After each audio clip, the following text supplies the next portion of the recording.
Section 2. You will hear a manager in a company talking to employees about volunteering for charity work. First, you have some time to look at questions 11 to 16.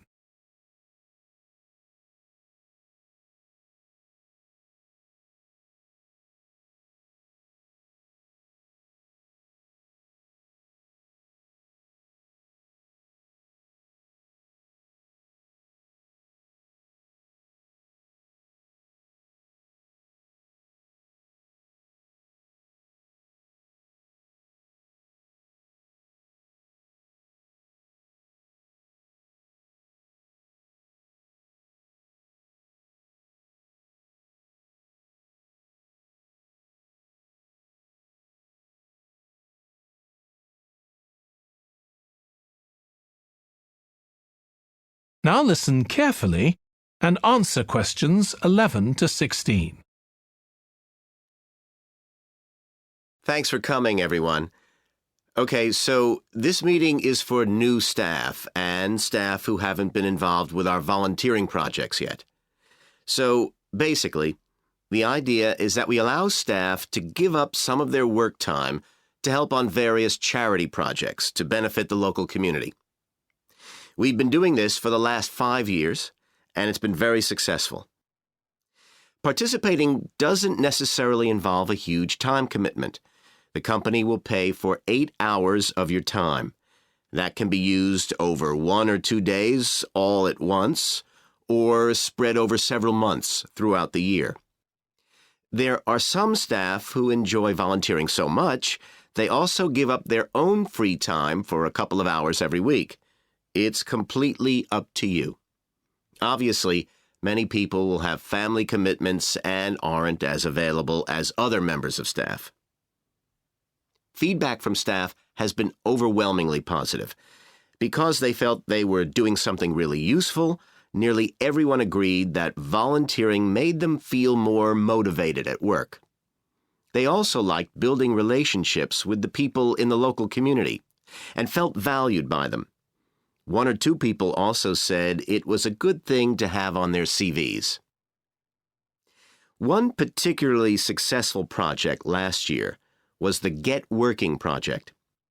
This was aimed at helping unemployed people in the area get back to work.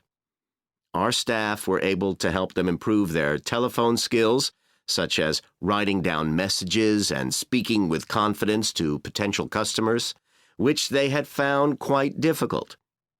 This is something many employers look for in job applicants, and something we all do without even thinking about every day at work.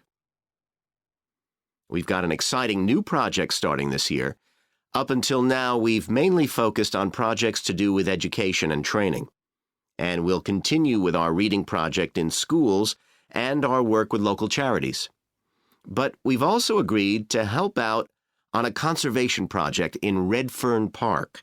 So if any of you fancy being outside and getting your hands dirty, this is the project for you. I also wanted to mention the annual Digital Inclusion Day, which is coming up next month. The aim of this is to help older people keep up with technology. And this year, instead of hosting the event in our own training facility, we're using the ICT suite at Hill College, as it can hold far more people. We've invited over 60 people from the Silver Age Community Center to take part, so we'll need a lot of volunteers to help with this event. If you're interested in taking part, please go to the volunteering section of our website and complete the relevant form. We won't be providing any training for this, but you'll be paired with an experienced volunteer if you've never done it before.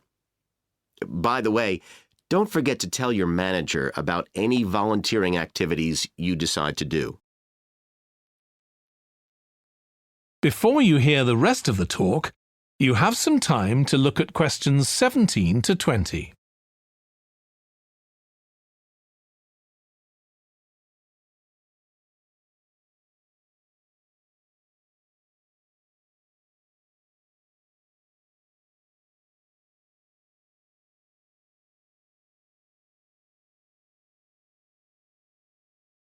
Now listen and answer questions 17 to 20. The participants on the Digital Inclusion Day really benefited. The majority were in their 70s, though some were younger, and a few were even in their 90s. Quite a few owned both a computer and a mobile phone, but these tended to be outdated models. They generally knew how to do simple things like send texts, but weren't aware of recent developments in mobile phone technology. A few were keen to learn, but most were quite dismissive at first. They couldn't see the point of updating their skills. But that soon changed. The feedback was very positive.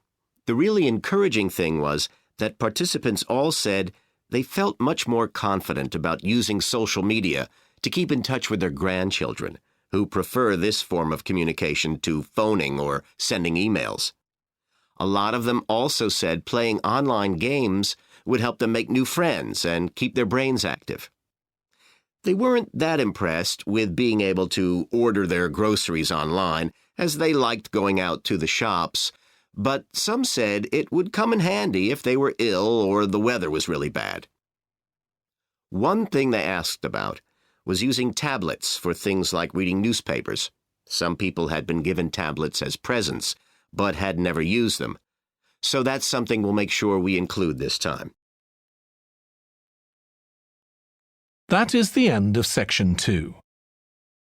You now have half a minute to check your answers.